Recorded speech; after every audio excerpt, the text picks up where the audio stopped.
अध्याय 13।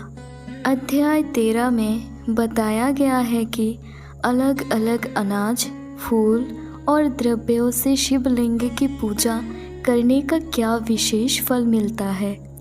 सुताजी ऋषियों को बताते हैं कि महादेव को चढ़ाई गई हर वस्तु का एक गहरा अर्थ और परिणाम होता है।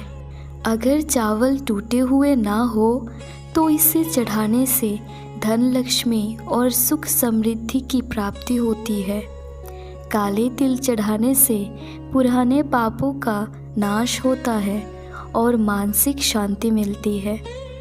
जौ चढ़ाने से परिवार में खुशहाली आती है और वंश की वृद्धि होती है। संतान की प्राप्ति और परिवार की उन्नति के लिए गेहूं से पूजा की जाती है। मूंग दाल चढ़ाने से धर्म और ज्ञान की प्राप्ति होती है। शिवलिंग पर कौन सा फूल चढ़ाना चाहिए और क्यों चढ़ाना चाहिए, ये भी इस अध्याय में बताया गया है। मुक्ति और शांति के लिए कमल का फूल चढ़ाना चाहिए।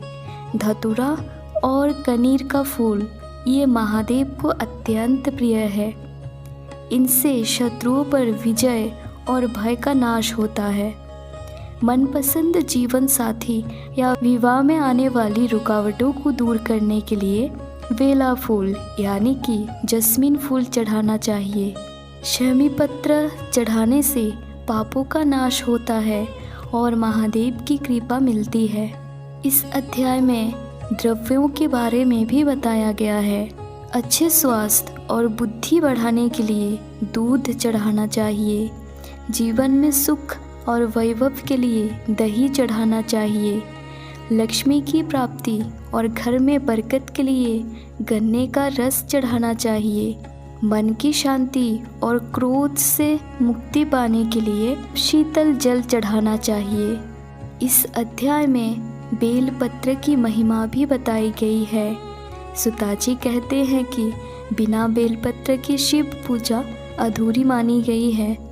3 दाल मतलब 3 पत्तों वाली बेल पत्र 3 गुण सत्व, रजस, तमस का त्याग और महादेव की तीनों नेत्रों का प्रतीक है।